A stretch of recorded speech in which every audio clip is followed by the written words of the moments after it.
শিক্ষকতাৰ দৰে পবিত্ৰ কৰ্মত নিয়োজিত হৈ শজন ছাত্ৰ ছাত্ৰীৰ জীৱন শিক্ষাৰ আলোকেৰে আলোকিত কৰি মানৱ সম্পদ গঢ় দিয়াৰ যি মহান দায়িত্ব পালন কৰিলে তাৰ বাবে আমি আপোনাক আন্তৰিক কৃতজ্ঞতা জ্ঞাপন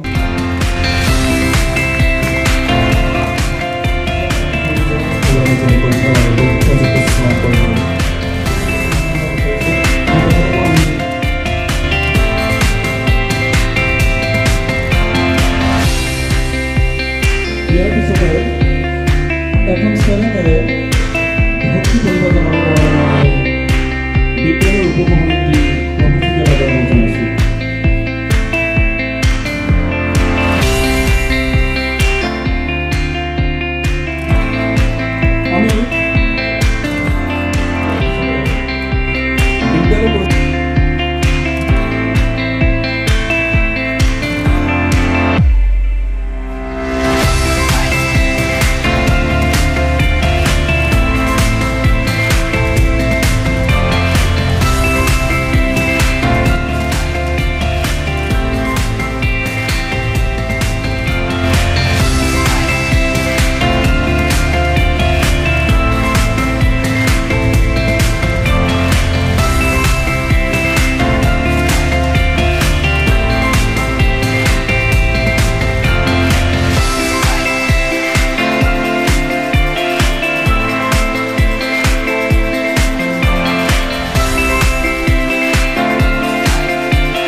এজন শিক্ষাগুৰুৰ প্ৰতি এই সন্মান অতি বিৰল।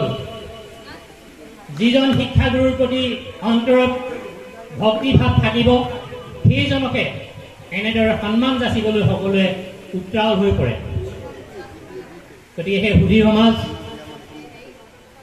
আপোনালোকে দেখিলে, আপোনালোকে নিজেও সন্মান জনালে আৰু আপোনালোকৰ সতি সন্ততিও এই শ্ৰদ্ধাৰ কৃতিবান শিক্ষকজনক কেনেদৰে সন্মান জনালে, এয়া আমাৰ কাৰণে যথেষ্ট এক শুভ লক্ষণ।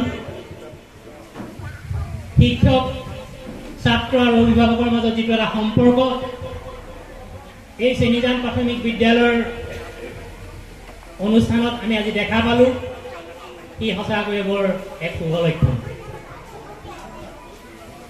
কৃতি শিক্ষক আৰু আদৰ্শৱান শিক্ষক হিচাপে শ্ৰী ৰবীন চুতীয়াদেৱে অসমৰ শিক্ষা বিভাগৰ পৰা ৰাজ্যিক শিক্ষক পুৰস্কাৰ হিচাপে বঁটা লাভ কৰিছিল। তাৰ উপৰিও আৰু কেইবাটাও বঁটা কৃতি শিক্ষক হিচাপে তেখেতে লাভ কৰিছিল। তেখেতৰ কথাখিনি বৰ বিশেষভাৱে নকওঁ, আমি হয়তো খুব ঘনিষ্ঠভাৱে বহুদিন পোৱা নাই, কিন্তু যিকেইটা অনুষ্ঠানত পাইছোঁ, য'ত পাইছোঁ, ছাৰৰ সেই একেবাৰে সহজ সৰল অতি বিনম্ৰ সেই মুখখন, যিখন মুখে সকলোকে আকৰ্ষিত কৰে। তেখেতৰ কৰ্মৰাজিয়ে মানুহৰ মনৰ মাজত এক সাঁচ বহুব পাৰে। তেখেতৰ কথা বতৰাৰ পৰা আচাৰ ব্যৱহাৰ যিখিনি কথাই আচলতে মানুহক সন্মুখিত এটা শক্তি তেখেতে মানুহক আকৰ্ষণ কৰিব পাৰে।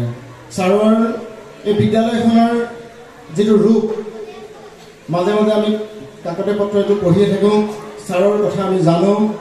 সুন্দৰ হাতৰ আখৰৰ এজন ব্যক্তি, এজন শিক্ষাগুৰু, বহু ছাত্ৰ ছাত্ৰীৰ জীৱন হয়তো গঢ়িছে। জীৱনৰ 20টা বছৰ পাৰ হোৱাৰ পিছতে শিক্ষকতাৰ দৰে মহান বৃত্তিত জড়িত হৈ প্ৰায় 20 বছৰে শিক্ষকতাৰ দৰে পবিত্ৰ এই মহান গুৰুধাৰী বৃত্তিটোত তেখেত জড়িত হৈ বহুদৰ জীৱন জ্যোতিৰে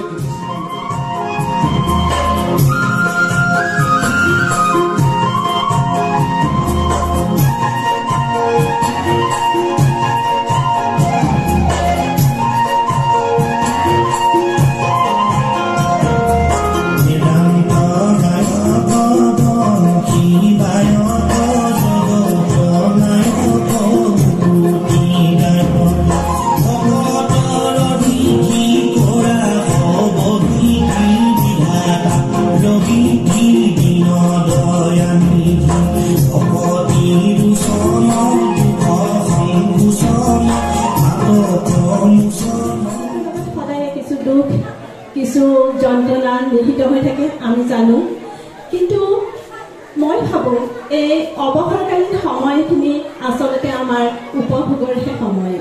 কিয়নো যিখিনি সময়ত আমি আমাৰ কাৰ্যত নিয়োজিত হৈ আছিলোঁ, সেই সময়খিনিত নিজৰ ইচ্ছা থকাৰ স্বত্তেও নিজৰ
MTV সংবাদকৰ্মীসকলক ধন্যবাদ জনাইছোঁ।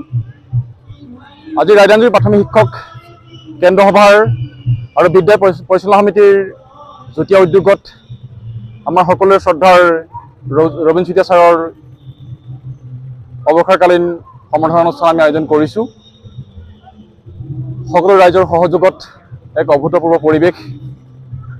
আজি এই শ্ৰদ্ধাৰ শিক্ষকজনক এই বিদ্যালয়ৰ পৰা বিদায় দিবলৈ পায় আমাৰ শিক্ষকসকলৰ লগতে বিদ্যালয় পৰিচালনা সমিতিৰ সমূহ সদস্য তথা ৰাইজ যথেষ্ট শোকত ম্ৰিয়মান হৈ পৰিছে। হয়তো শিক্ষক বহুতেই আছে, ছাৰৰ দৰে শ্ৰদ্ধা কৰিবলগীয়া, ভক্তি কৰিবলগীয়া, বিদ্যালয়ৰ লগতে সমগ্ৰ অঞ্চলটোৰ প্ৰতি অৱদান আগবঢ়োৱা শিক্ষক আমি বহুত কমেই পাম। গতিকে সংবাদকৰ্মীসকলৰ সুযোগ লৈ আমি এই সুযোগতে আমি কেন্দ্ৰৰ তৰফৰ পৰা তথা বিদ্যালয় পৰিচালনা সমিতিৰ তৰফৰ পৰা আমি ছাৰক সশ্ৰদ্ধ প্ৰণিপাত জনাইছোঁ।